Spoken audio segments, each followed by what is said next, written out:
Buenas a todos y bienvenidos a un nuevo capítulo en el podcast de Volcánica Canary Community.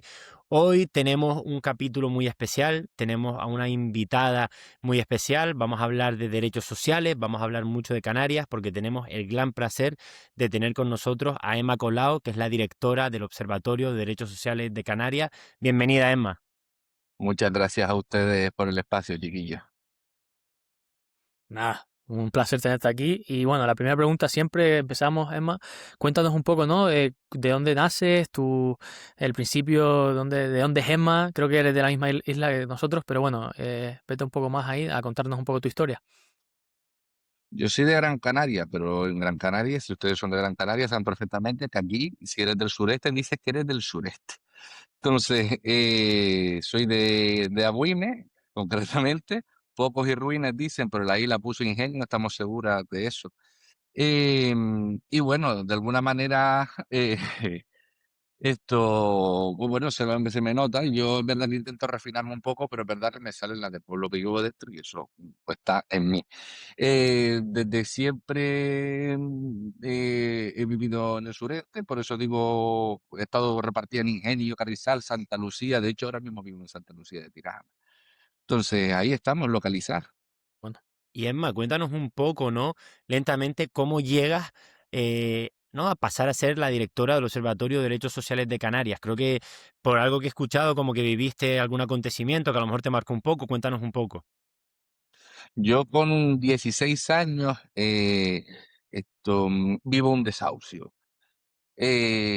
Un día mi madre ya no puede, digamos, seguir sosteniendo económicamente el lugar donde estábamos viviendo y bueno, pues llega el día fatídico donde efectivamente se hace efectiva la expulsión del domicilio. Ese día nos llega la secretaria judicial junto a toda la armatroste del sistema judicial que opera rápido cuando interesa. Esto lo puedo decir yo porque los critico constantemente. Operan rápido cuando les interesa. Y de hecho les interesaba porque hay una de las cosas que en esta tierra parece ser que están por encima de la vida, que es el derecho a la propiedad y el patrimonio, ¿no? Bueno, en ese momento, pues bueno, efectivamente salimos, éramos mis hermanas y yo, mis hermanas bastante menores en ese momento, y mi madre. Y entonces en ese momento es verdad que a mí me ocurre algo internamente, y yo creo que todas en algún momento de nuestra vida hemos tenido algún bloqueo o algún problema así que nos haya de alguna manera creado un trauma momentáneo y nos hace reflexionar. Hay dos caminos, ¿no? O lo atraviesas y entonces te reconoces en él, o lo asimilas y no lo tratas y lo tratas con el tiempo o se va acumulando con el tiempo, ¿no? Que también ocurre y a veces pasa. Bueno, me reconocí en ese problema y fue uno de los motivos por los que decidí estudiar derecho. Y a partir de ahí pues me metí, me envolví en movimientos sociales, ¿no? Sobre todo por las plataformas de afectados por la hipoteca, bancos de alimentos, proyectos de reparto de alimentos, a partir de ahí después a infraestructuras educativas, defensa de la calidad educativa en Canarias, después me metí en consejos de participación ciudadana, después montamos una asociación feminista LGTBI en el sureste de Gran Canaria, después para ir a una coordinadora de acción social de Canarias y a partir de ahí, bueno, además me tienen follones porque efectivamente soy una impertinente por naturaleza y pues bueno, digamos que a partir de ahí pues me metí en todos los follones que pude y como no encontré ninguno más grande, creamos el Observatorio de Derechos Sociales de Canarias, que es donde ahora mismo nuestra función principal es ser el dolor de muela de la administración política, que no de la administración pública, ¿eh? Porque la Pero, administración pública, si lo hace bien, no tiene por qué dolerle la muela. Emma, volviendo, oh, antes de pasar ya con lo de SOCAM, volviendo un poquito atrás, Sí. me parece un tema muy interesante. Cuéntanos un poco cómo una persona, ¿no? Como una mujer de 16 años vive un desahucio, porque tiene que ser complicado. ¿Y qué hicieron? ¿Tenían algún familiar con el que se pudieron quedar? ¿Les ayudaron los servicios públicos? Cuéntanos ahí un poco, ¿no? De esa experiencia con 16 años vive un desahucio, que tiene que ser duro. A ver, yo lo que viví fue mucha gente adulta tomando muchas decisiones, pero todas con las manos todas señalando a la calle, ¿no? A ver, es verdad que bueno, había una pregunta que en ese momento me hice, pero bueno, con 16 años te haces las preguntas que te puedes hacer. Y con esa edad, la verdad que sí, lo que sí recuerdo es que la pregunta que me hice fue, coño, pues hay un montón de gente. señalando la puerta, pero no hay ninguna diciendo dónde vamos. Y claro, tu fortaleza en ese momento, digan lo que digan, tu fortaleza en el momento siempre está en el rostro de quien te está cuidando. Y en este caso, en mi caso, era mi madre. En el caso de otras muchas, pues son sus madres, sus abuelos, sus tías, sabrá cada una la unidad familiar que tiene, ¿no? Pero en ese caso era mi madre. Y cuando yo vi que mi madre quebró, en ese momento yo también quebré. Cuando después asistimos a servicios sociales y vemos que básicamente lo que pretendían era quitarle la custodia a mi madre, porque claro, no tienes hogar, ¿dónde vas a cuidar eso? ¿No? Y mi madre intentó por todos los medios evitar eso y de hecho lo logró. Logró. Eh, Qué Sacó bueno, qué bueno. adelante, lo sacó adelante y de hecho encontramos otro piso. Es verdad que me puse a trabajar, nos pusimos a trabajar las dos, que era la, bueno, de alguna manera que podíamos ayudar. No iba a mandar a mi hermana con 4 y 12 años a trabajar. Eh, bueno, si seguimos así, como va el tema de las pensiones, capaz y con 12 ya empezamos. Pero en cualquier caso, es verdad que en aquel momento decidimos ponernos a trabajar y sacamos adelante la situación. Pero sí es verdad que a mí lo que me nutrió de manera personal, lo que a mí me llenó fue ver que después había todo un dispositivo social, había un montón de gente que sí estaba dispuesta a ayudar, pero que no tenía ni autoridad, ni capacidad administrativa, ni eran políticas, ni eran funcionarias públicas, ni eran personas con carreras profesionales, eran gente que no tenía absolutamente nada, pero estaba dispuesta a dar lo único que tenía, que era tiempo. Y eso fue lo que me hizo meterme en los movimientos sociales. Cuando vi que la gente que no tenía nada salvo tiempo, hacía mucho más que la gente que se suponía que tenía que hacer algo. Qué bueno. Fua. La verdad que me parece súper interesante, ¿no? Con 16 años tengas que afrontar algo así, porque como tú dices, ¿no? O te lo afrontas y lo asumes, o ya en el futuro, ¿no? Trabajas en ello. Obviamente tú lo asumiste de primeras, tuviste que estar ahí para tu madre y tu madre obviamente estuvo para ustedes tres. Em, ¿Cómo es para ti, ¿no? Ese proceso de meterte en cosas sociales, crecer como persona y además tener toda esta situación en casa? O sea, ¿cómo fuiste creciendo y cómo fuiste, pues, pivotando? Pues sobre todo aprender. O sea, yo quería entender la vida. Hay dos maneras de entender la vida. Una, pues siguiendo tu camino de manera individual. Habitualmente esa es la manera en la que menos entiendes las cosas, ¿eh? Porque tú entiendes las cosas siempre cuando hay gente alrededor. Yo quiero que la gente recuerde cuáles son los momentos más felices que han estado en la vida. Probablemente había gente alrededor. Y los momentos más infelices que han pasado en su vida Claro. seguramente que eran en soledad. Entonces, la única manera realmente de una reconocerse y yo qué sé, pues de saber vivir, yo creo siempre, para mí siempre ha sido comunidad. Entonces, claro, pues cuando yo veo que de repente hay proyectos de reparto de alimentos, yo no sabía ni que existía eso. Y digo, coño, digo, y la gente que se pone a reunir comida, no sé qué. Tú ibas al colegio y te decían que tenías que llevar un paquete de arroz para los más pobres y tú no sabías que había que llevarlo, tú pensabas que era una tarea escolar. Entonces, claro, tú llevabas el paquete de arroz como quien te mandas una cartulina de Peppa Pig. O sea, lo hace, pero Claro. no hay una transferencia. Es decir, tú en esos momentos tú no sabes que estás haciendo algo por un tema de corresponsabilidad. Solo aprendí después, lo aprendí en la calle, lo aprendí con la gente. Y lo aprendí también, mira, yo soy atea, pero lo aprendí en las trasteros de la iglesia, es decir, donde también a veces se producen proyectos de reparto de alimentos, ¿sabes? Es decir, allá donde haya comunidad, eh, todo está bien, ¿no?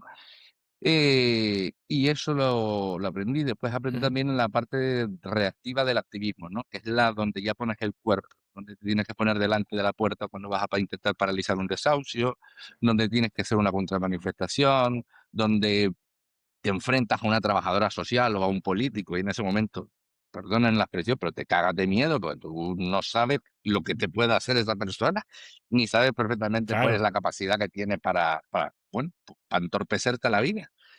Pero bueno, lo vas superando poquito a poco y después vas viendo que la autoridad es una cosa que tú das. La autoridad es tú no puedes tener autoridad si la gente no te la entrega.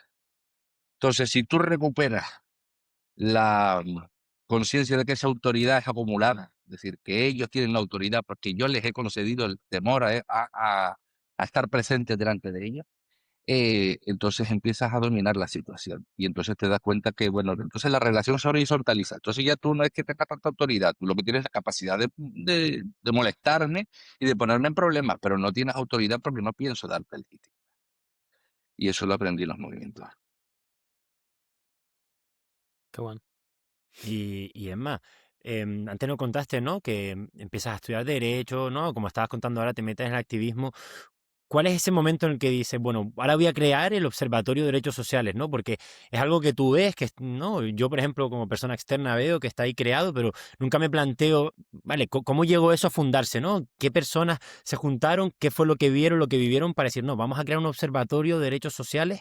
Que ahora nos contarás, pero que me imagino que es algo totalmente privado, ¿no? Sí, No creo que tenga dinero público no, ahí. mira, de hecho te comento, nosotras empezamos, bueno, de manera personal nos reunimos una serie de gente que nos hemos ido encontrando en el camino, ¿no? Peleándonos cada una desde nuestras intersecciones, desde nuestras realidades, pues algunas hemos estado en movimientos por distintos movimientos, ¿no? LGTBI, por el feminismo, por la justicia social, por derechos, por servicios sociales, por dependencia. Y bueno, es verdad que nos vas encontrando gente buena en el camino, y la gente buena hay que recuperarla, porque así se hace un movimiento recuperando a la gente buena, ¿no?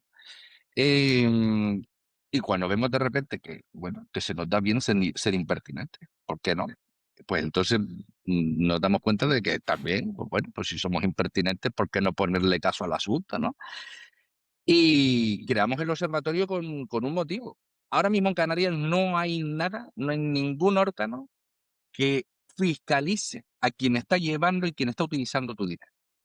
No hay ningún órgano que fiscalice ahora mismo qué se hace con cada política pública que se aprueba. No hay ningún órgano que diga lo que realmente pasa detrás de cada norma, de cada presupuesto, de cada decisión que toma un político.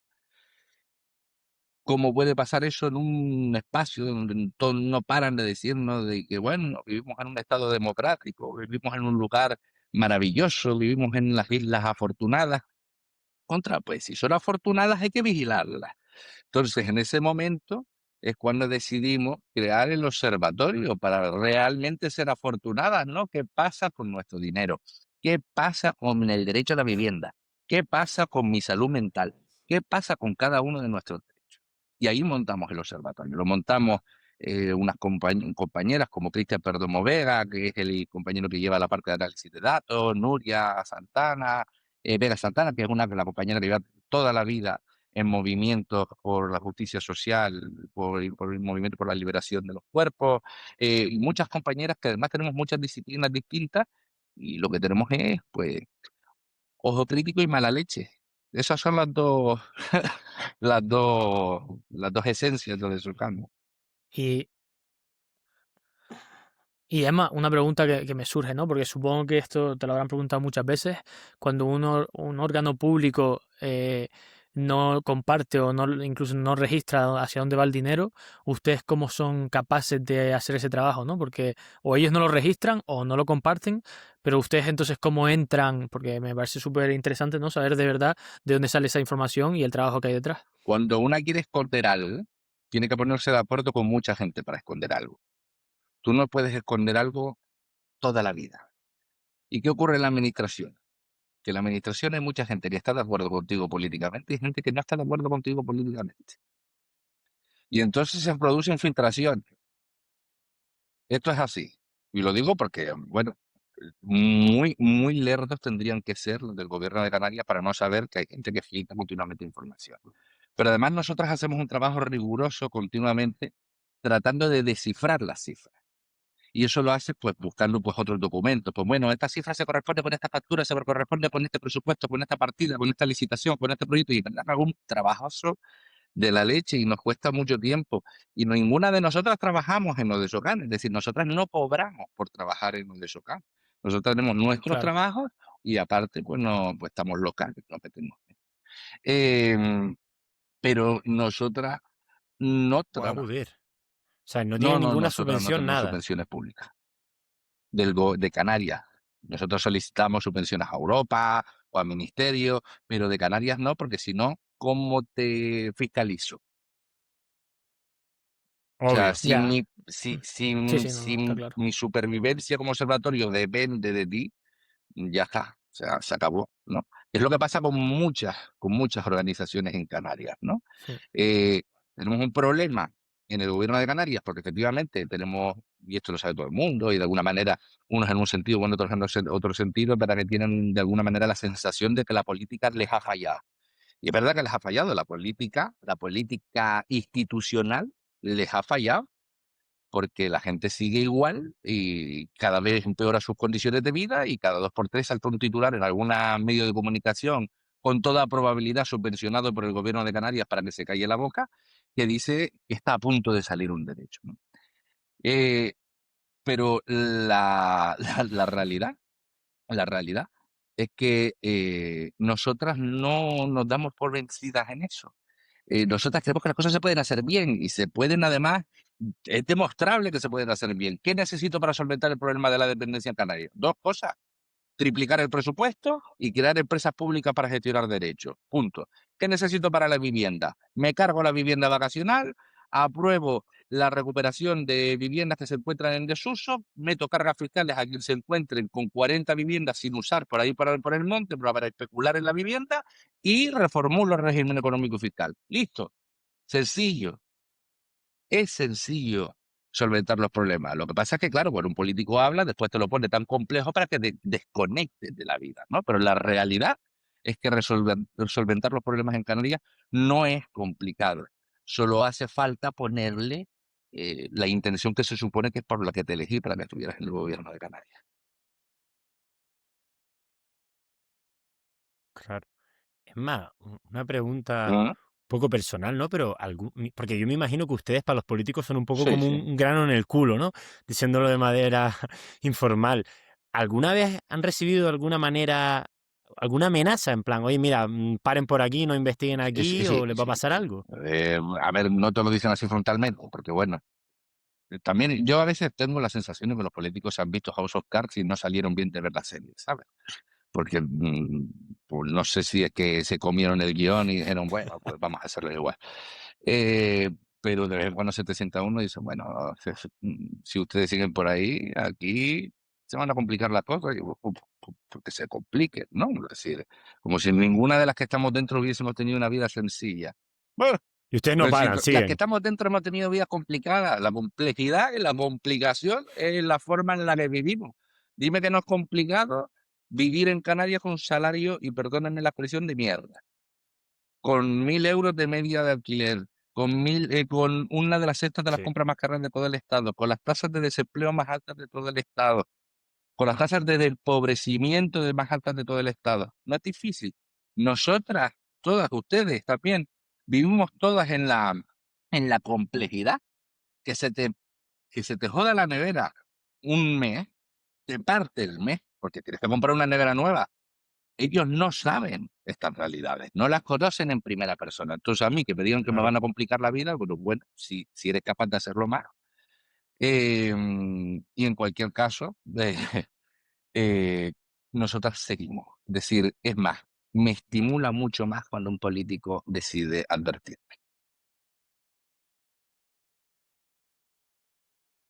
Bueno.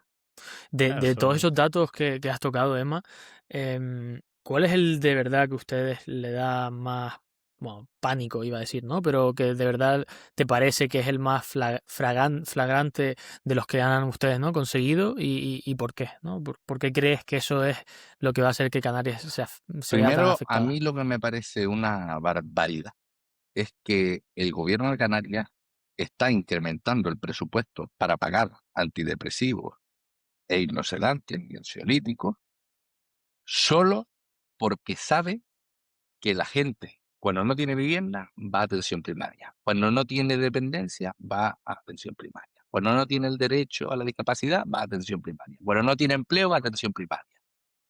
Y entonces, ¿qué ocurre? Que ahí se les da un antidepresivo. Ah, te falta empleo, un antidepresivo. Ah, te falta una casa, un antidepresivo. Ah, te van a desahuciar, un antidepresivo.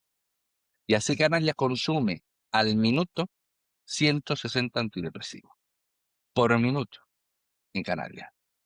Entonces, es por minuto. Acabamos Por de gastar Pero, un minuto. minuto, 160 antidepresivos se acaban de consumir.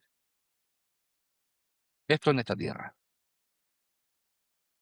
Pero no, o sea, Joder. pero eso lo juzga un médico, ¿no? O sea, un doctor que de verdad te cree que es lo mejor para ti, o tú piensas que es por, o sea, ¿es la consecuencia o es la Mira, hay solución un que ven problema esos doctores, que hay ¿no? que O hablar sea, sencillamente también sobre el sistema médico de salud que tenemos. Es decir, nosotros no tenemos un sistema de salud, tenemos un sistema de tratamiento de la enfermedad.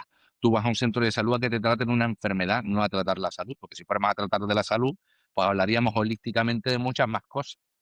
Porque a lo mejor a mí me viene mejor un osteópata que no un fisio. ¿Vale? Pero aquí, ya, como todo el mundo se pone la bata blanca y se acabó la vida, porque desde que se Claro. aparece la iglesia como autoridad, aparece la medicina como autoridad, y aquí se acabó cualquier alternativa de salud, ¿no? El sistema de salud canario es un sistema tendente a la receta. Y esto es un problema compartido con el sistema médico, pero sobre todo también por el colapso de atención primaria. Porque si me vienen todo el rato problemas sociales y yo tengo una interconsulta de 15 minutos, pues resulta que yo, pues, escucha, pues receta, porque me la voy a quitar de encima. Claro. ya. La Entonces, facilidad, ¿yo qué ¿no? estoy Ya, haciendo? Sustituir tu derecho por un antidepresivo. Todo el rato.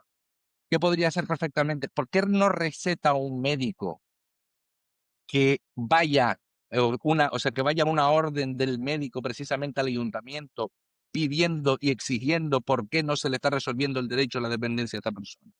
¿Por qué no hay una orden o una nota del médico diciendo está empeorando la calidad de salud de esta persona por no tener vivienda? Porque el problema realmente origen de esta persona no es un problema médico, es un problema de origen social. Me están ustedes obligando a administrar medicación a problemas sociales. ¿Por qué no lo dicen? Pues porque también las farmacéuticas en esta tierra pagan congresos, pagan traslados, pagan viajes, para que alguna parte de nuestro cuerpo médico pues, vaya tranquilamente a esos congresos, a esos sitios acomodados. Esto es un problema también de cómo se reparte el poder en esta tierra. Y eso ya. también no afecta solo a los políticos, sino afecta también al cuerpo médico. Claro, yo creo que también este problema del que has hablado un poco también lleva a que se ha vuelto un poco cultural, ¿no? Porque yo soy de Gran Canaria, ¿no? Pero actualmente vivo en Alemania y una cosa que me sorprendió cuando vine a vivir aquí hace un montón de años, por diferentes problemas que creo que tú también has mencionado, que después tocaremos un poco, sueldos, etcétera, etcétera. Yo me di cuenta que en Canarias, por ejemplo, en el mundo antidepresivo Mm, no tengo tanta idea, ¿no? Pero hablando, por ejemplo, del paracetamol, Canarias mucha gente, a la mínima que tiene cualquier cosa, un paracetamol. Y aquí en Alemania tú no ves a nadie metiéndose un paracetamol porque tiene resaca o le duele un poco la cabeza. Yo creo que un poco lo que has contado tú, los problemas, han llevado, ¿no?, a algo cultural de que de por sí ya la sociedad canaria seguramente se medique claro, más que X otras comunidades, sociedades, ¿no? Porque estuve mirando antes un poco la página de Odesocan, que la verdad que la tienen muy bien montada, y un dato que me impactó era que Canarias es una de las sí, comunidades con mayor consumo sí, de la tercera o antidepresivos de cuarta, si no me España. equivoco, sí. Sí, de hecho, vamos a ver, este dato que tú comentas, Jordana, es muy interesante, porque tú dices, escúchale, yo en Alemania no veo este consumo de tratamiento farmacológico para tratar el dolor, es decir, la gente no se jica un paracetamol porque tiene dolores, pero es que la mayor parte de la población canaria se jinca paracetamol y todo lo que le prive del dolor, es decir, drogan su dolor para continuar trabajando. Es decir, si yo tengo un problema de cervicales que me estoy muriendo y no puedo permitirme el lujo de ausentarme 2 días del puesto de trabajo, porque resulta que me lo van a descontar de la nómina y estoy cobrando el SMI, pues probablemente me pimple no uno, dos paracetamol. Si yo estoy acostumbrada a tener una jornada de 42 horas y media semanales, que es la media de la jornada laboral en el sector servicios en Canarias, por cierto, pues probablemente tenga que consumir bastante medicación para seguir y no faltarme un día. Y esto tiene que ver con la renta per cápita, se tiene que ver con el nivel salarial que tiene la población. Esto tiene que ver con los derechos laborales, porque a las patronales les encanta hablar de salarios para no tener que hablar de derechos laborales, por cierto. Pues si yo tengo que hablar de derechos laborales, tendría que hablar del tiempo de vida de la gente. Otra es que el salario también comprende el hecho de que tienes que vivir. O sea, cuando tú llegas a casa tienes que abrazar a tu gente, tienes que verte con tus amistades, tienes que poder disfrutar de ese espacio incluso para no hacer nada, para hacer tú lo que te hace humanamente posible, es no hacer nada.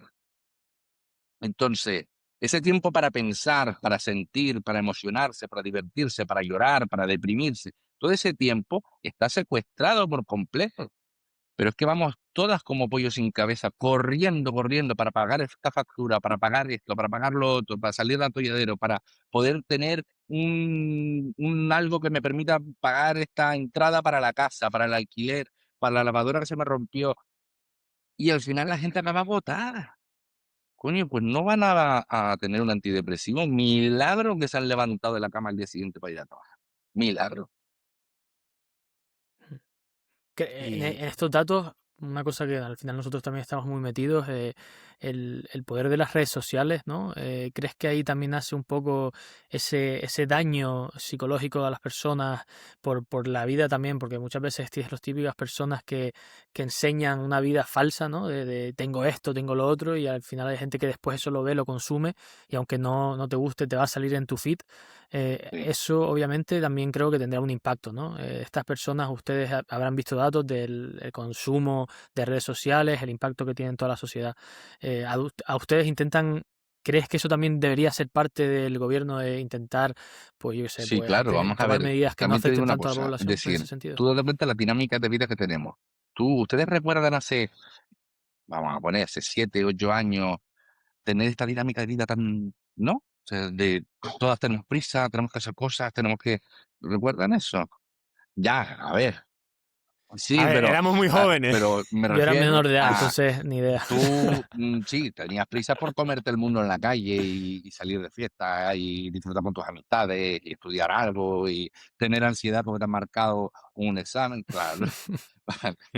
Vale, Leandro, pues sobre bueno, todo, sí. pues Leandro que está vivido sabrá perfectamente que bueno, que esa era la Claro. prisa que uno tenía en su momento, pero la prisa que esta ansiedad social que hay ahora mismo, esta ansiedad continua de rápido y lo tengo ya y tengo que correr y no sé qué. Ustedes no han escuchado esta frase todo el rato entre sus entornos de no me da la vida, qué cansado estoy, estoy agotado. Hay un agotamiento general de la gente y se produce por varias. Exactamente, pues ya está. No, no Es en que los hay un entornos, en agotamiento nosotros general. mismos. Yo estoy reventado, pero me levanto. Pero es decir, no he tenido una jornada hoy, he tenido días complicados. Hoy no ha sido precisamente uno de los días más complicados que he tenido.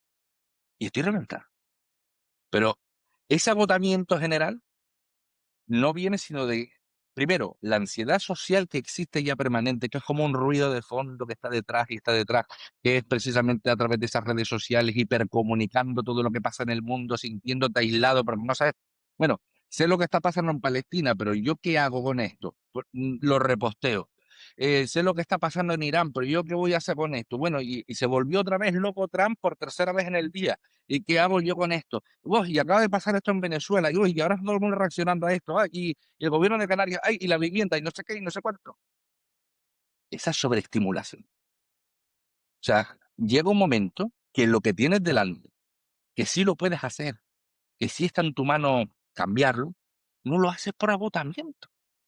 Y esa es una estrategia absoluta que tienen todos los partidos políticos. Ya. Pero todos, ¿eh? Es decir, lo tiene Vox, lo tiene el PP, lo tiene Coalición Canaria, lo tiene el Partido Socialista, lo tiene Nueva Canarias, lo tienen todos. Todos tienen esa misma estrategia de hipercomunicar hasta la saciedad para ver quién es el que se te queda en la cabeza. Y cuando llegas a tu casa ya no tienes cabeza para decirle hola a tu pareja, a tu amiga, a tu madre, a tu hermana. No tienes capacidad, así que tu conversación se reduce a 2 minutos. Y lo que realmente es revolucionario, no es levantar una pancarta en la calle, es hablar de qué te ha pasado en el día con la persona que tienes al lado. Porque ahí se crea comunidad. Es un buen consejo ese. Sí, sí, eso es verdad. Vivir Emma, más en el presente también. para pasar un poco de tema, ¿no? Y tocar un tema que gusta mucho en este canal, que hemos tocado, bueno, con Dani Morales, Sí. no sé si lo conoces, que es el director de Juventud de Canarias, con algunas personas metidas en el mundo Mm. del real estate, es todo el mundo, todo el tema de la vivienda, ¿no? Em, empecemos por algo general un poco. Para ti, ¿no? Que además es una mujer que tiene un montón de datos. ¿Cuál es el principal problema de la vivienda en Canarias Pero hoy? el principal problema que tiene Canarias con la vivienda, en que Canarias ha decidido que el problema de la vivienda está fuera y no dentro. O sea, aquí cada vez que hay un problema para la vivienda, los extranjeros, Madrid, la península, no sé qué, los presupuestos generales del Estado. No, el problema está aquí. El problema está en casa. Yo no digo que no tengamos un problema con la compra de vivienda extranjera, lo tenemos. Yo no digo que no tengamos un problema con las inversiones buitres, las tenemos. Yo no digo que no tengamos un problema con los fondos de especulación, las tenemos. Claro que tenemos problemas de gente de fuera, pero el principal problema lo tenemos dentro de casa. El principal problema lo tenemos con gente como Eustacio López, por cierto, acusado por el caso de 18 Lobas por prostitución de menores.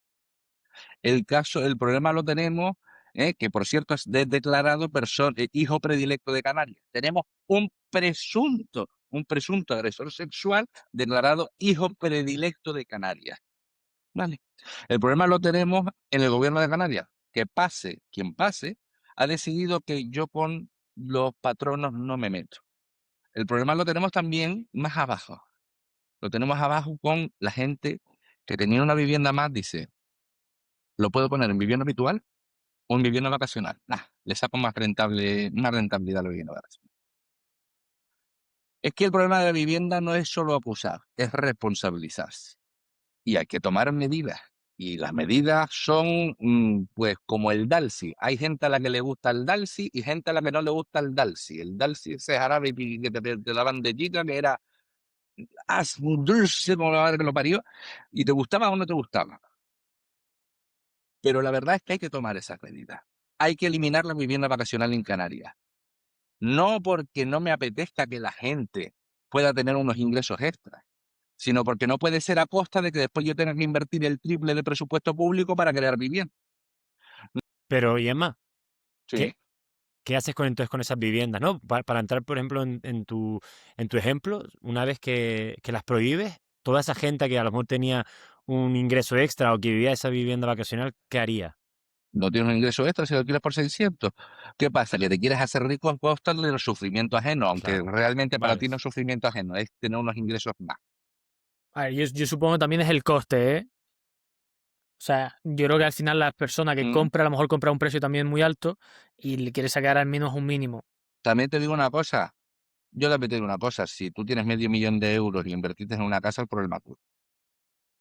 O sea, no me vas a responsabilizar a mí, a mí como administración pública. Claro, claro. Es decir, si tú no me vas a responsabilizar a mí como Bueno, administración pública de que tú hiciste una inversión y te salió mal. Pues, chico, es como ir a la casa de apuestas. Claro, pero es que la licencia de sí, sí, vivienda sí, pero vacacional es entiendo que mucha pública. gente no vaya a hacer la inversión, La licencia de dependiendo. vivienda vacacional es pública. Claro, pero Tú lo puedes hacer porque lo público te lo permite. Y si yo tengo que pedirle a la gente más Ya, impuestos y más presupuesto para construir más vivienda, porque tú has decidido que te importa un carajo lo que está pasando, aunque no lo hayas decidido de esa manera y no lo hayas pensado, yo no me voy a responsabilizar de tu decisión. Oye, ojalá y te hagas rico, pero no va a ser a costa de que yo tenga que gastar más, porque lo que yo gasto es de todo, es incluso tuyo. Entonces, yo la vivienda vacacional te la elimino como licencia pública y lo que te digo es, oye, pero usted puede venderla y puede alquilarla, incluso por alquiler de temporada. ¿Cuántos profesorados y funcionarios públicos y demás no necesitan por temporada estar en un sitio como el Lanzarote, Fuerteventura, La Palma, El Hierro o La Gomera para dar clase a los chiquillos? ¿Cuántos no hay? Un montón, ¿no? Pero es que en Canarias tenemos más de 71.000 viviendas vacacionales, que se nos ha ido de las... Es decir, que hayan 71.000 viviendas vacacionales no quiere decir que hayan 71.000 propietarios. Es que si hacemos un censo de propietarios, a lo mejor nos salen 5.000 propietarios. Vete tú a saber. O sea, es que te quiero está decir, claro. hay grandes tenedores. En Fuerteventura mismo, en Puerto del Rosario hay un edificio que las conté el otro día, de unas 25 viviendas vacacionales que pertenecen a una misma persona. Ese edificio, ¿eh? Pero sabremos otros. Entonces, te quiero decir, hay una estética de la vivienda vacacional Ujú. que reviste de humildad. Y esto es normal, ¿eh? Porque nos lo han dicho a Ok. todas. ¿Cuál es la primera estética que te viene? Lo primero que te viene cuando dicen a alguien de vivienda vacacional es el pobre que estuvo ahorrando poquito a poquito para tener una segunda casa, que con esa casa que quiere tener unos ingresos extra y no sé qué y no sé cuánto. Claro, pero eso no es verdad. Eso no es verdad. No es la generalidad. ¿Habrá algún caso? Sí. Pero una regula para casos concretos o una regula para la generalidad. Yo regulo para todo el mundo. no para 3 casos. De la misma manera que a ninguna se le ocurre regular para Eustacio López nada más, ¿verdad? Aunque al gobierno de Canarias sí se le ocurra, pero que a nosotras no se nos ocurre porque somos gente decente. No se nos ocurre, ¿no? Vale, pues tampoco voy a regular por 4 casos. Yo regulo para todo el mundo. Y ya el día de mañana, si realmente está todo el mundo con el derecho cubierto, ahí nos ponemos a ver qué más cosas podemos hacer para que la gente además saque más. Yo no estoy en contra del enriquecimiento. Yo quiero que la gente sea rica, bueno, pero todo el mundo. Ojalá y todo el mundo se haga rico en Canarias. Pero no si eso quiere decir empobrecer al 90% de la población, que es lo que está sucediendo. Ok. A, Y a Emma, nivel vivienda, perdona, Leandro, datos que tengan ustedes de vivienda pública que se haya hecho en los años, ¿ustedes también lo tienen? O porque creo que también la burocracia muchas veces no permite, ¿no? Sí, Aunque ¿verdad? tú digas que es presupuesto, creo que también muchas veces no permite urbanizar más de lo urbanizado que está en Canarias, ¿no? O sea, yo creo que hay planes urbanísticos en las afueras por Tamaraceite, en Barranco Seco, un montón de sitios que por burocracia dura, al final no se urbaniza. Ahí, ¿qué impacto tiene eso, no? Mira, yo le voy a decir 2 cosas sobre eso y me alegra un montón la pregunta porque hay una cosa que me pone muy nerviosa con la izquierda, pero muy nerviosa, ¿eh? Es decir, porque sobre todo esta propuesta que te voy a decir la hace mucho la izquierda cada vez que quiere hablar de vivienda. Hay que construir vivienda pública. Nos ha jodido, claro que hay que construir vivienda pública, pero primero hay que regularla. O sea, claro que ya descubrió el mundo. O sea, hay que construir vivienda pública. Claro que hay que construir vivienda pública, pero hay que regularla. Si yo tengo 200.000 viviendas Claro.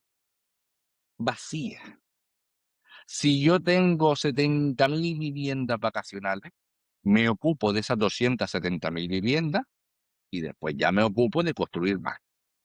Y esto no es que me ponga a expropiar vacías, 211.000 viviendas vacías Hay 200.000 en Canarias, vacías. en toda Canarias. Claro. O sea, el tema es este. joder, en ¿En toda dónde? Canarias. ¿En dónde? Hostia. No, no. Date cuenta, Pero vamos a sobre ver, todo para en que sitios tu que no se quiere calle residir esté a o, 1.000 o, euros o dónde. mensuales, yo necesito que a ti te falte vivienda. Porque si sobra oferta, a ti va a crecer el precio. Yo tengo que competir con mucho. Pero si yo acumulo Ya, mucho y te hago competir Claro. con lo poco que hay, yo te puedo incrementar el precio. Y eso es lo que han hecho, revalorizar el suelo, que no es solo la vivienda, porque eso es uno de los efectos de la revalorización. Revalorizar el suelo es que el precio del metro cuadrado en Canarias crezca tanto que solo se lo puedan permitir los que están comprando ahora mismo todo el territorio. Y esto es uno de los efectos también de no reponerse a meterle cabeza a la vivienda. Por eso a mí me crispa cada vez que me dice, cada vez que oigo en un debate parlamentario, hay que construir vivienda pública. Cállese ya. Que sí, pesa, que hay que construir vivienda pública. Fíjate tú, fíjate tú, si será una medida revolucionaria que hasta la derecha dice hay que construir vivienda pública. Claro, si voy a tardar 4 años en construir 20 viviendas, claro que te digo que vamos a que construir vivienda pública. Si la media son 4 años, si ahora mismo no sale una obra porque todavía la ya. administración no ha actualizado los precios para las obras, claro. Y aquí viene otra cosa. Yo soy fiel defensora de lo público, pero lo que yo no voy a hacer es taparme los ojos con la mano. Y esto también, sus señorías tienen que empezar a entender un poco cómo funciona la cosa. Si la administración no está a la altura de las necesidades de la Claro. gente, yo no digo que nos carguemos todo, digo que lo cambiemos todo. Ahora también te digo, hay formas de cambiar las cosas y a veces quiere decir que hay cosas que se tienen que tumbar al suelo para volver a montarse. Lo que no Ya. tiene sentido es que yo tenga un ayuntamiento que se permite el lujo de estar 4 años para conceder una licencia urbanística o 2 años para conseguir una licencia urbanística. Claro. O sea, yo no puedo Claro. permitirme eso. Que Y eso es una entonces lo vergüenza. que Sí, hay que sí. hacer Es es que eso me parece, o empezar sea, es a que presionar a las administraciones para que funcionen más y mejor. También invirtiendo presupuesto ahí, ¿vale? Pero aquí hay uno de los grandes problemas que siempre se ha confundido. Para que las cosas funcionen hay que meter más dinero. No siempre. No siempre. A veces solo es un problema del modelo. Eso es solo un problema del modelo. Con la vivienda lo acabamos de ver. ¿Hace falta meter más dinero para construir vivienda pública? Vamos a ver, primero vamos a intentar regular la que está vacía y después ya miramos si nos quedan ganas con los otros. No hace falta siempre más dinero, a veces hay que meterle cabeza a las cosas. No, hombre, la verdad que el dato de las casas vacías a mí me ha dejado impactado, no me lo esperaba. Y relacionado a este tema, me parece muy interesante, no sé si tienes algún dato o no, ahora nos Mm. dices, el tema de la ocupación, ¿no? Al final en redes sociales, como que en los últimos años ha habido un boom con el tema de los ocupas. ¿Cómo es la situación en Canarias? Hay 667 casos de ocupación en 2024 en Canarias que no son realmente ocupaciones porque 47 de ellas eran vivienda habitual. Es decir, que realmente hubieron 47 ocupaciones y la gran mayoría del resto eran usurpaciones, es decir, eran viviendas vacías a cargo de grandes inmobiliarias, bancos o fondos. Pero claro, yo sí te digo, hay una barbaridad. Es decir, date cuenta que la cantidad de publicidad que se le está metiendo a esto es porque Prosegur y Seguridad Direct se están forrando como un poco sacos con el miedo de la gente. Después, por otro lado, a las grandes constructoras les interesa, bueno, constructoras, perdón, a los grandes tenedores les interesa una barbaridad que tú tengas un montón de miedo por la ocupación, porque de esa manera ellos pueden seguir operando mientras tú te fijas en otra cosa que nada tiene que ver con tu problema. Hay gente que tiene miedo a la ocupación y no tiene casa. Imagínate la locura, ¿no? Em, y esto, cada vez que lo dice, se monta la de Dios. Miren, yo en Canarias también me cargaba a Desocupa. Entre otros motivos, no porque me guste más o menos, que ya la opinión mía te la puedo ayudar si quieres, pero la realidad es que me la cargaba por un motivo. Desocupa es una empresa que se dedica a sustituir al órgano judicial, que la mayoría de las personas que trabajan ahí tienen antecedentes penales, que ya hemos visto bastantes casos, que normalmente que cometen delitos de coacción y hostigamiento a las personas. Y tú en un territorio presionado por la vivienda, porque la política institucional ha fracasado, porque los políticos han mentido históricamente a la gente, porque han vendido esta tierra hasta la saciedad, porque hay 70.000 viviendas vacacionales y 211.000 viviendas vacías, la medida que tú tienes que hacer no es precisamente llamar que o desocupa te solvente el problema, porque probablemente tú ahora mismo estés en redes dándole like, ay, mira qué bien lo hizo, qué machote, qué hombretón, que sacó a los pibes de la casa, tal. Cuando saquen a tu madre, mete el post y vamos a ver cuáles son los comentarios. Entonces, pongamos las cosas en su sitio. Yo sé que la gente muchas veces ante medidas, ante situaciones muy extraordinarias, que ya lo de Canarias no es tan extraordinario, pero ante situaciones muy urgentes, la gente toma medidas desesperadas, pero estamos volviendo a culparnos a nosotras mismas. Es decir, me están robando. ¿Dónde? Aquí. ¿Quién tiene la culpa? Mi hermana. ¿No estoy robando ahí? No, no, es mi hermana la que tiene la culpa. Vaya a tener la culpa la patronal, los grandes tenedores, los especuladores, la compra de extranjeros, la falta de regulación, los políticos, nada, nadie de eso tiene culpa, nadie de eso tiene culpa. Tiene culpa mi hermana. Mi hermana porque es negra. O sea, de verdad que no tiene sentido. Por eso hay una inversión económica en meterlo en redes y eso hace que no se hable de los problemas. O sea, si crees que se usa un poco para el tema de la ocupación para desviar la atención, ¿no? Y para De, por ejemplo, polarizar y para falta de hacer que la gente se políticas enrabiete y tenga públicas mucha más eficaces. rabia y no escuche, porque si tú estás en la rabia constante, tú no vas a escuchar. Cuando se produce toda esta, y ustedes lo sabrán mejor que yo, porque se produce todo este feedback que hay en comentarios, ¿no? Y además se crea toda esta discusión, este debate enorme, y ves a gente que está comentando hasta 14 comentarios en un mismo hilo de comentarios y demás. Es tiempo de vida de gente que está pendiente de eso, solo pendiente de eso. Podría estar pendiente de lo que le va a pasar, pero está pendiente de eso. Y después el éxito, ¿no? Que es que quien no tiene casa, Ya. quien no se puede permitir en la vida una propiedad, y menos ahora en Canarias, te define que el problema es la ocupación. Pero no tiene casa, ¿eh? Es un tema, la verdad, que complejo, ¿no? Y lo que has dicho de que hay gente muy pendiente también a nosotros a veces nos sorprende, ¿no? Cómo la gente se toma tan a pecho a lo mejor un clip y insultan al invitado o incluso no, faltas de respeto, que a veces yo creo que también es un poco pasarse y ahí siempre intentamos además responder y que la gente pues que comparta su opinión, que eso es algo bueno, yo creo que nos enriquece a todos, pero de una manera pues con respeto, ¿no? Ujú. Para pasar a otro temita, Emma, que hemos tocado un poco el tema de la salud, un poco el tema de la vivienda, y creo que como el último hot topic, ¿no? A nivel Canarias, que se habla mucho y que sería interesante hablar contigo, es todo el tema de trabajo, sueldo, juventud. Al principio lo tocamos un poco. Cuéntanos un poco, ¿no? A lo mejor desde los datos, casos que habéis visto ustedes o de SOCAN, cómo está el tema del trabajo y sobre todo, ¿no? Para la gente, para la gente más joven. A ver, el gran problema que yo creo que tiene la gran mayoría de la gente joven es que está totalmente desengañada con la mayoría de las cosas que se dijo que iban a pasar si se preparaban, si hacían las cosas bien, si se formaban. Y después hay otra parte que también hay una sensación de como de bloqueo. ¿Pero a qué me dedico? Si tengo un primo que estudió Derecho y no tiene trabajo. Tengo una prima que estudia enfermería y bueno, de vez en cuando le salen cosas. Tengo a mi hermana que conoce la vida y está trabajando como camarera de piso. Mi madre que no llega. Y yo es que no sé qué hacer. Y es verdad que se te somete a una presión constante por tomar una decisión que te va a acompañar toda la vida, porque no te vas a poder dedicar a otra cosa y porque tienes que hacer esto para que de verdad el día de mañana tengas lo que necesitas y en cualquier caso que consigas una casa, que tengas, pues yo qué sé, pues una familia con un labrador en la puerta.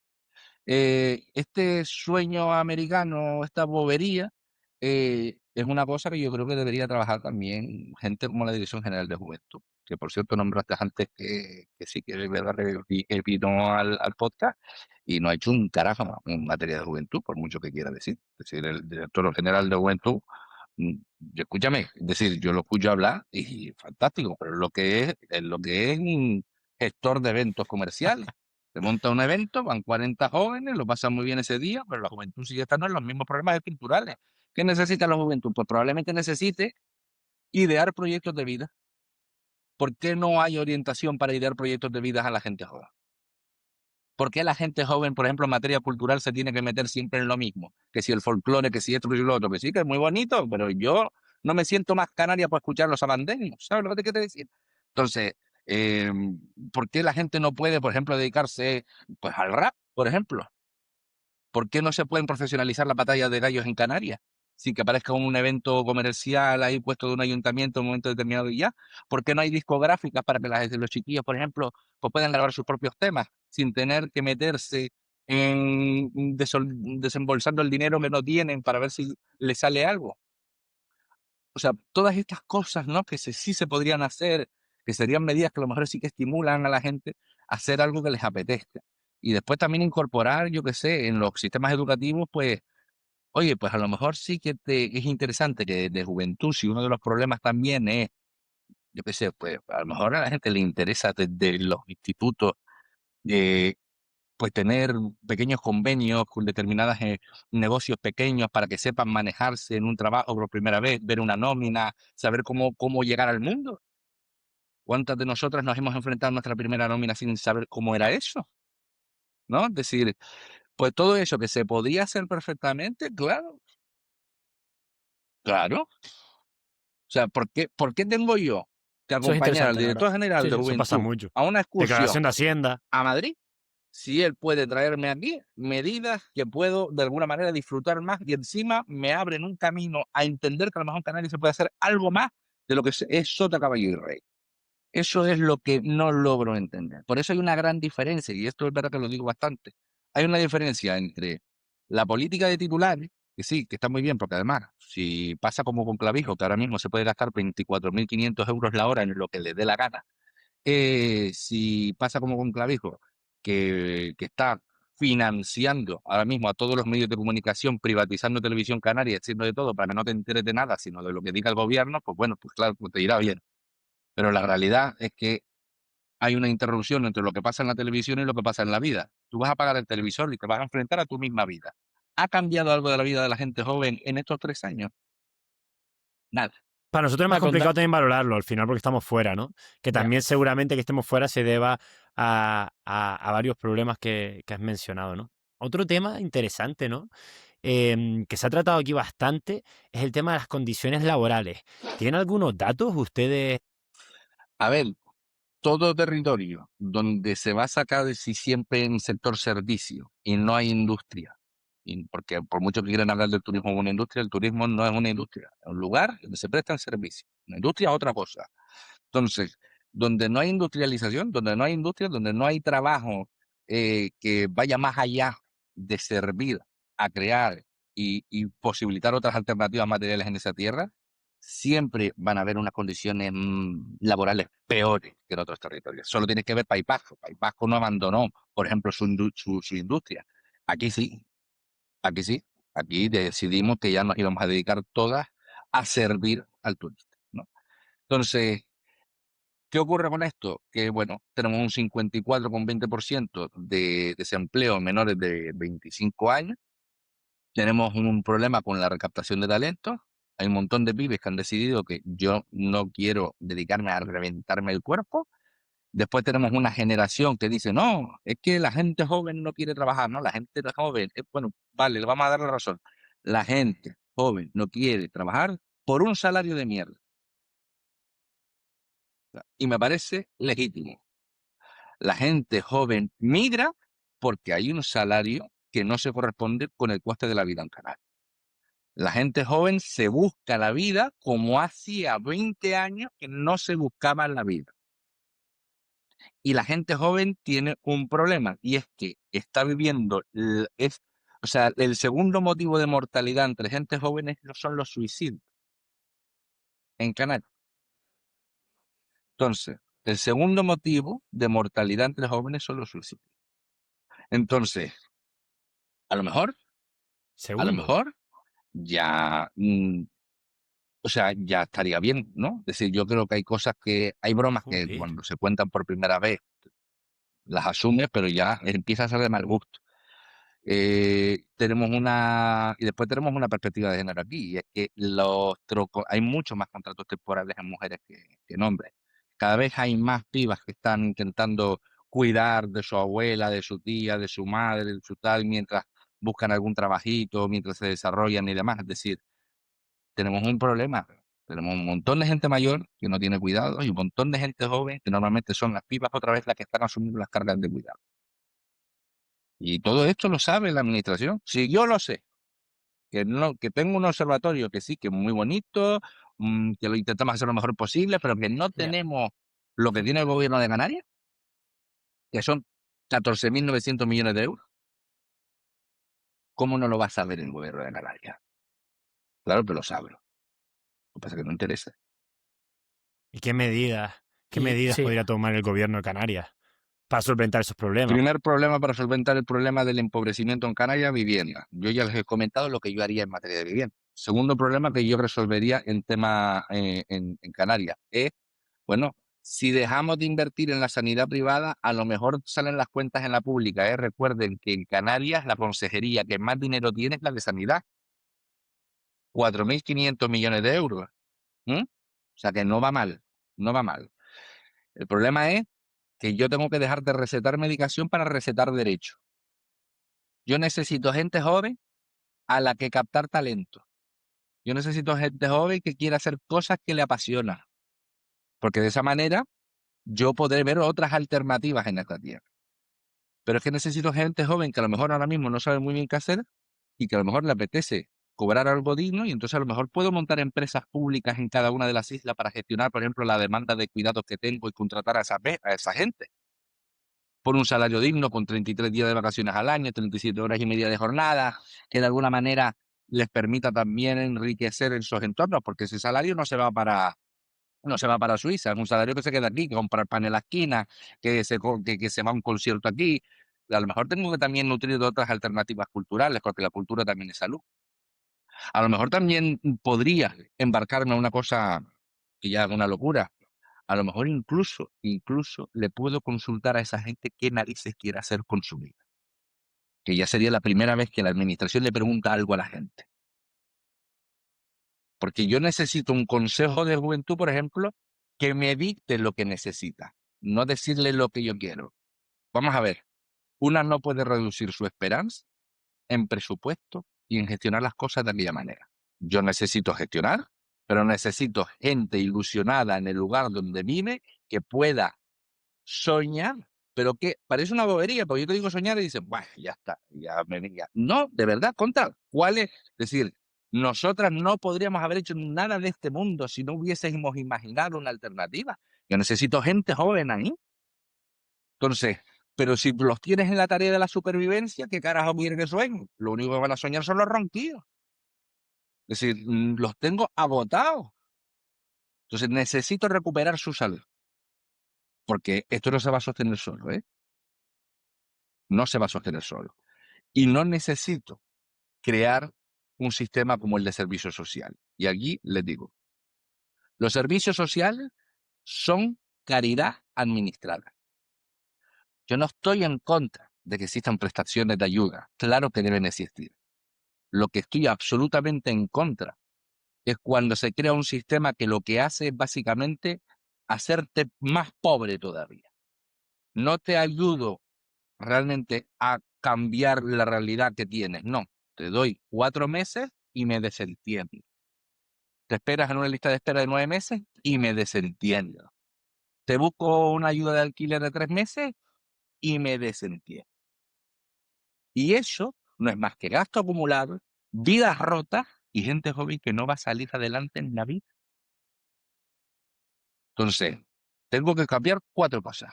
Vivienda, salud, política cultural y de empleo de juventud, pero sobre todo de tiempo de vida. Tengo que hacer políticas para darle tiempo de vida a la gente. Si no, no avanzo.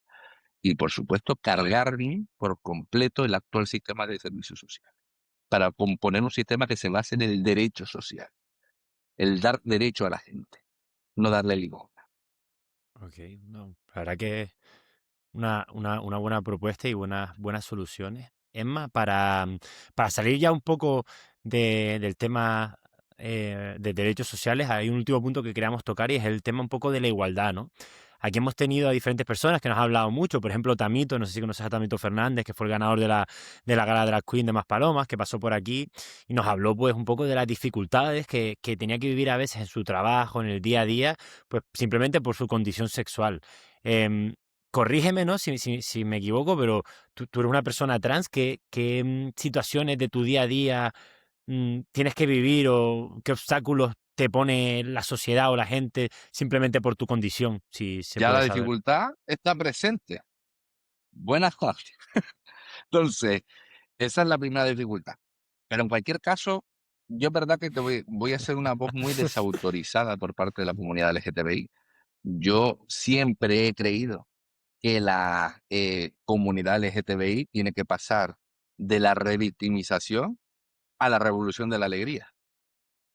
Yo Ok. creo que llega un momento en el que tenemos que entender que sí, que nuestra intersección es importante, que nuestro sufrimiento es importante, pero también me importa el de la que está desahuciada, me importa el de la señora que tiene Alzheimer, me importa el de la señora que está cuidando a esa señora que tiene Alzheimer, me importa el del chiquillo de 17 o la chiquilla de 16 que ahora mismo está tomando antidepresivo porque está en una depresión. O sea, me importan esos sufrimientos. Y con esos sufrimientos atravesamos. En Canarias, ¿nosotras podemos hablar de que existe LGTBI-fobia? Por supuesto que sí. En todo el mundo ahora mismo, donde haya esquina capaz de odiar, puede existir LGTBI-fobia. Pero tampoco, pero ¿acaso no es una forma de odio también la pobreza? ¿No se odia en esta tierra también ser pobre?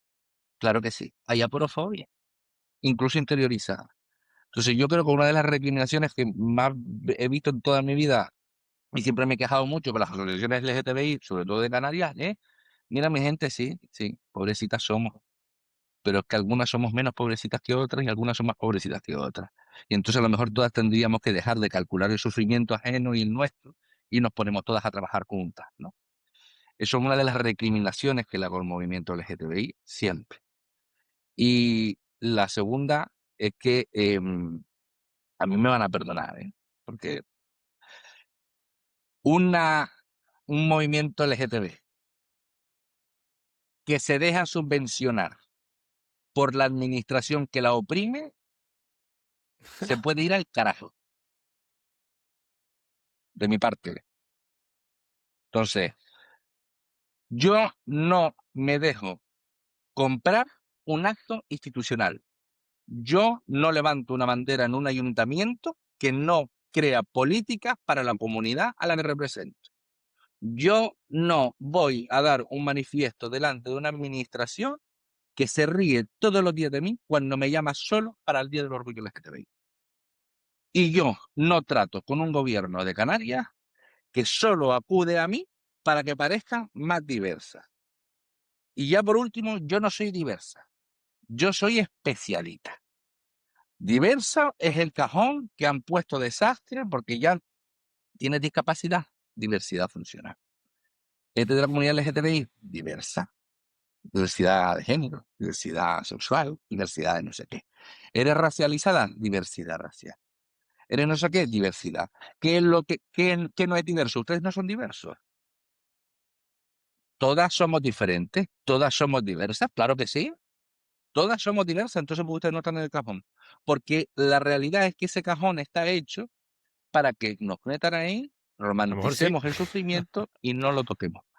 Por lo siento, yo ni soy diversa, ni considero sinceramente que el problema de la comunidad LGTBI sea solo el sufrimiento. Yo creo que el problema de la comunidad LGTBI está en dejarse pisotear económicamente y políticamente por quien después se permite subvencionar.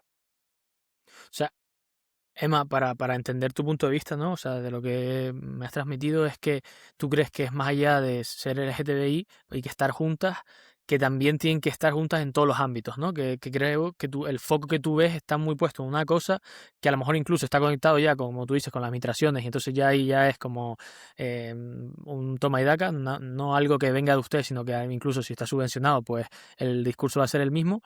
Em, o sea, ¿crees que de verdad no hay esa, por saberlo, porque no tengo ni idea, pero no hay esa eh, conexión en todos esos ámbitos entre lo que es LGTBI en Canarias?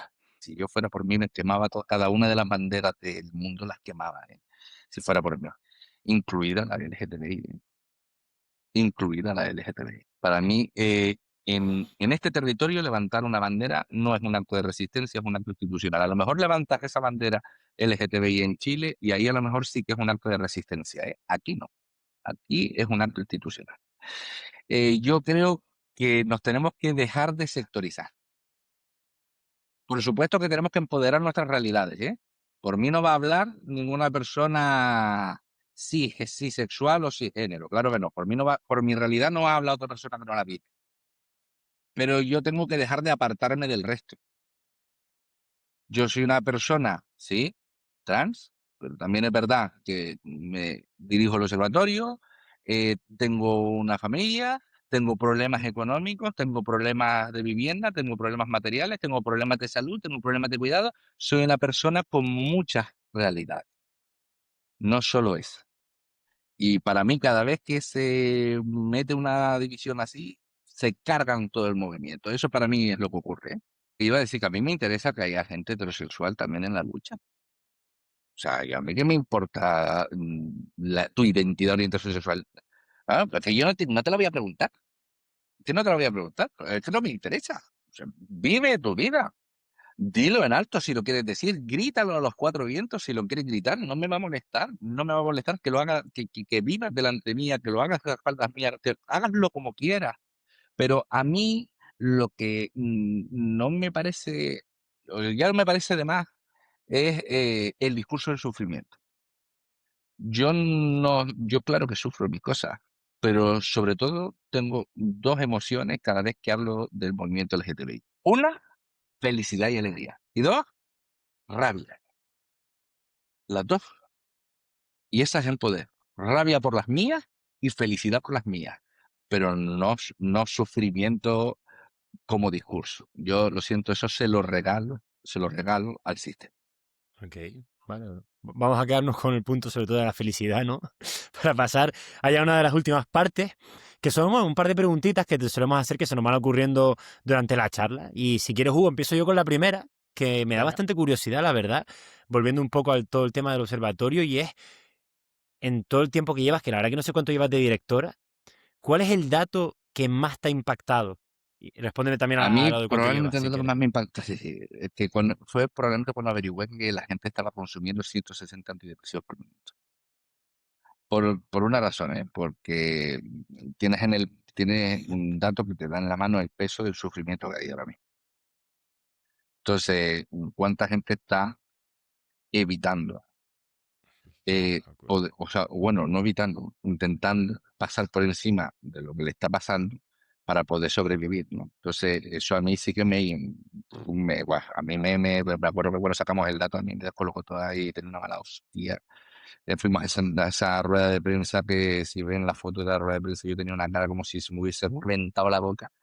Y era porque tenía una mala hostia nada más que por el dato, es decir, digo, o sea, y además me daba, Una locura. te tengo que explicar de verdad por qué son esos 160 antidepresivos, es decir, que se lo explique yo a la gente, se lo explico, pero que te lo tengo que explicar a ti, animalito de Dios, que tienes los datos tú también, es que, o sea, es verdad que eso fue yo creo que lo que más me toca. A nivel un poco más personal, Emma, sitio que te guste pasar tiempo, ya sea en Gran Canaria, en Canarias, que tú digas, pues aquí. Mencionaste que vives en Santa Lucía de Tirajana, que es un sitio muy bonito ya, y ahora con las lluvias Muy se ha quedado guapo. precioso, que vi un par de vídeos y fotos. Pero otro sitio que a ti te venga a la mente, ¿no? Que te guste estar e ir, ¿cuál sería? Voy al cine del Centro Comercial Atlántico, que llevo yendo ahí desde los 12 años, eh, y me empotro una película. Por dos razones. Primero, porque no me vacía el timo. Es como que, ya está, las rosquitas, Ok, la Coca-Cola, listo. Pero es verdad que últimamente me está generando rechazo muy porque bien. hay gente que ha decidido que en el cine se habla, que es una de las cosas que más me molestan en la vida. Pero, sí, sí, sí. Oh, ya. Mi última, mi última pregunta, que no sé si al principio la mencionaste o no, pero em, o sea, hemos hablado mucho de política. No sé si te metiste ya en política, pero ¿te meterías en política actualmente? Y esta entrevista ha sido súper política. Lo que pasa es que la verdadera política es lo que haces en el día a día. Esa es la verdadera política. Lo de ellos es lo político, sus cosas. Esa fue buena. Si me metería algún día en política, me metí en su momento en unas elecciones y demás, con el partido más pobre de la historia de la humanidad, porque así soy, Claro. con el partido pero más coherente que yo he visto en mi vida, por ser dicho de paso. Em, ¿Me metería? No lo sé, pero por una razón, ¿eh? Yo cuando pasamos las elecciones esas, algo que me cabreó mucho es que en las elecciones no se habla de nada. Es que no se habla de nada. Es que ahí va a golpe de talón.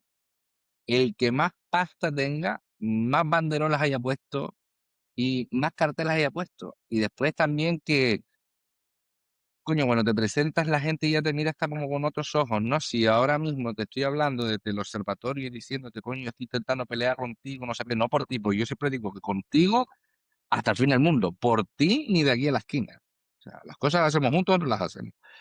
Eh, entonces, claro, ya la gente te mira raro, porque desde el momento ya en el que te pasas a la parte así como que te metes en política institucional, ya es como bah, otra. Y que yo lo entiendo de verdad, porque te da coraje en los partidos Claro. políticos, te dan coraje los políticos porque los escuchas hablar y de verdad que sí, pero a veces castigas a veces castigas a la que le quiere dar algo.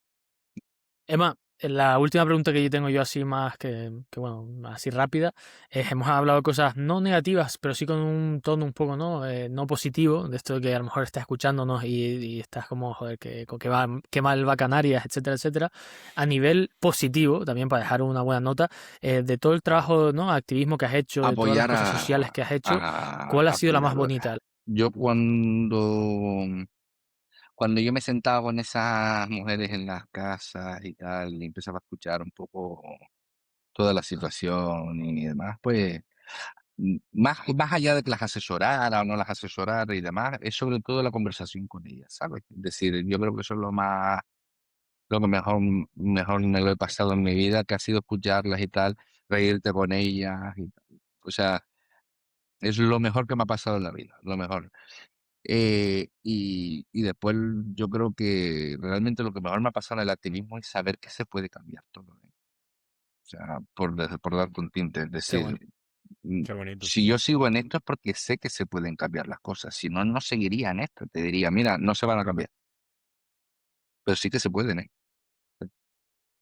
Ok. Todos los datos que hemos hablado hoy los podríamos cambiar en 4 años. 4 años, ¿eh? Bueno, Sí, sí.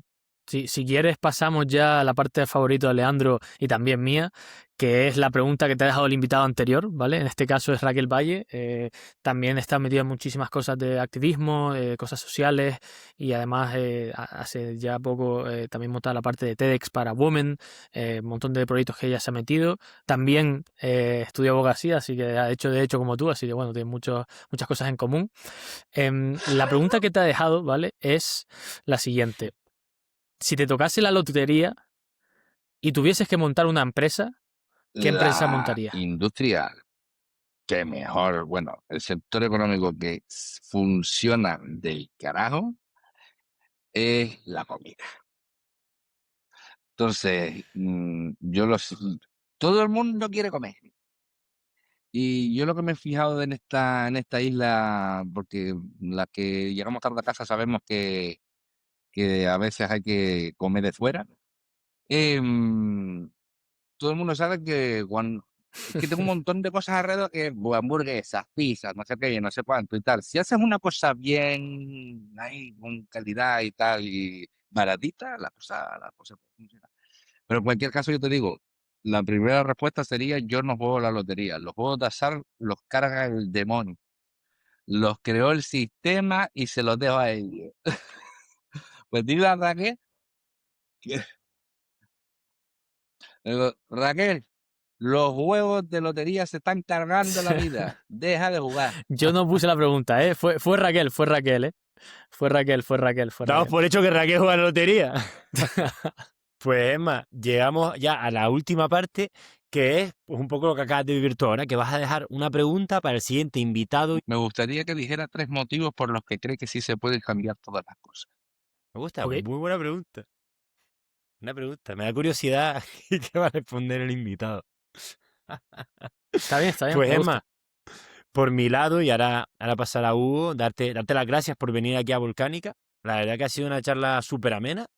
Bueno, nos ha dado varios puntos, hemos Gracias. aprendido bastante sobre Odesocan, que yo creo que hacen una labor increíble y muy necesaria y que ojalá que tenga aún más visibilidad también después de este podcast, porque me parece una pasada lo que hacen y yo encima que me metí antes en la página web es que la tienen muy bien montada y es muy cómodo pues ver diferentes datos que coño, si en una tarde te pones a verlo, te hace que pensar. Así que nada, muchas gracias de verdad por tu tiempo y nada, la verdad me lo he pasado genial. Ah, No, sin no pasa problema, nada, no pasa nada, no sin pasa nada. problema, sin problema. Es más, perdona que se me fue un poco el internet. Yo también te quería, como Leandro, dar las gracias por tu tiempo. La verdad que no hemos traído un punto de vista como el tuyo a Volcánica y creo que, oye, también la comunidad lo necesita, ¿no? Veo que les está yendo fantástico con el podcast. Yo me empecé a enganchar al podcast de ustedes porque me lo llevó la compañera y me empecé a enganchar. Y me seguiré enganchando porque voy a ver qué respondió la próxima persona invitada a la pregunta. Sigan empujando, chiquillos.